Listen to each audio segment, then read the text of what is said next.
There's a guy who shows up, he's showed up to every one of these events. Every one of these events, every one of the video game events that we had over the summer where you can play whatever it was that we were playing. I forget what it was, NBA game, NCAA game. He shows up to all these things. Him and his brother, it's amazing. In Brooklyn, he drives all the way down.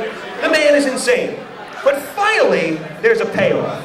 Finally a payoff for this guy, and we're going to bring him up here. We have one more topic we're going to talk about. We're going to include him in this because he's going to be our third co-host here. And that, ladies and gentlemen, is a hometown boy, Tom Panzella. Tom from Mildford. So Tom, why don't you get up here, buddy? How's it going? This is Tom in Mildford. Thank you. Well, thank you, Tom, for being so enthusiastic, and welcome to the New Yorker Sports Ring. How does it feel to be up here? You're not there, you're not out there, you're not playing a video game. You are here, you are one of us. Yeah, this is so sick. This is like what I've always wanted to do, so this is like so awesome. So now it's fair to say that if you come up here and do a terrible job, it's going to be one of the worst moments of your life too, then, right? No, probably not, because I'm having so much fun right now, like nothing could take away from this. Listen, we already know Tom knows nothing about geography, because he told us it takes 8 hours to drive to Syracuse. So we're hoping he knows a little more about sports. I have faith in him here. I think I do, yeah. Okay. Tom is a very interesting guy. I know so much about Tom, because when he used to come to these events, he used to just blurt out like random stories about his life. So we'll get to some of that a little bit later. But Tom, enough of the BS here. Yeah. Let's talk sports, because this is what this is all about. So hot stove baseball, Adam. Obviously, winter meetings going on here.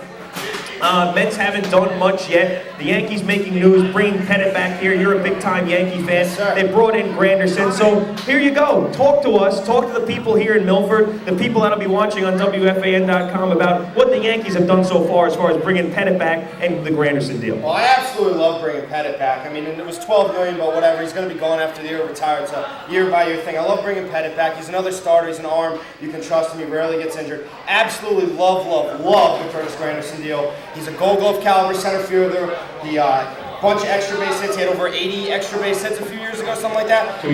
Yeah, I mean, he steals 20 bases. He gets on base. He'll be great behind Jeter, play great center field. If you want to bring back Damon, I don't think you have to. I mean, it would be nice.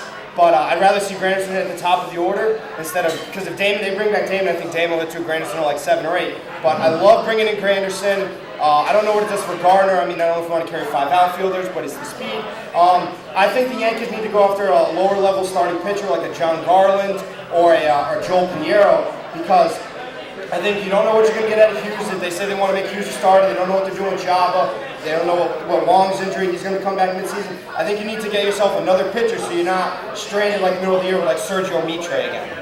Right, okay, well that's all fair point. I think that was very, well, first let me just evaluate what you said. I thought you did a very good job here. But now let's debate the points. Go ahead. First of all, I agree with you on Andy Pettit. That was a no-brainer. Yeah. I mean, the money doesn't matter. Yeah. Right, of course. It's a non-fact. And if Andy wanted to come back, he was coming back, then you had to figure out the number. It was a fair number what he got paid. I agree. In terms of the Granderson deal, I think Curtis Granderson's a little overrated. That being said, the Yankees made the right move, because Austin Jackson, he's been a prospect, but who knows? In AAA, he had no home runs.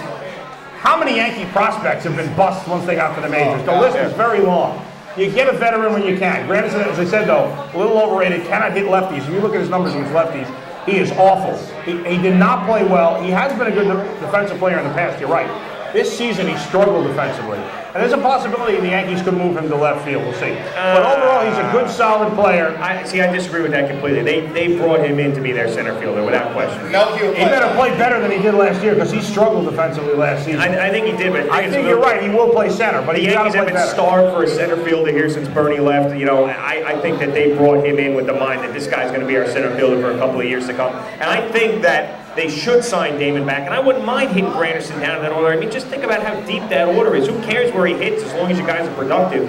I think bring Damon back, put Granderson in center, put Melky in right. That's a pretty damn good team right there. And then the starter situation. Where do you go for another starter with the Yankees? Do you break the bank with Lackey? I'm not trading Hughes and Java and Moore and Montero for Roy Halladay. I'm not doing that. Where do you go next with that? I mean, listen, if they want to get Lackey, they can get Lackey. I mean, to me, from a baseball standpoint, I hate to see it. I think it's overkill. I think it's ridiculous. I don't think the Yankees need John Lackey. Obviously, they don't. They just won the World Series without him. What I would do if I was the Yankees, and I didn't want to go crazy for starter, I wouldn't waste money on a John Garland or a Joel Pinheiro. Those guys are not. Those are not Especially a guy like really Pinheiro, who's Yeah. a Duncan guy who's coming Yes. from the National League to the American League. He would get absolutely lambasted in And that I know park. Garland has put up a lot of wins, but he's not that good a pitcher. What I would do is I'd move Hughes to the starting rotation, put him back there, and I'd bring in a couple of relief pitchers, good solid relief pitchers, and spend the money there, improving the bullpen and putting Hughes back in the starting rotation. I don't think the Yankees have to add a starter.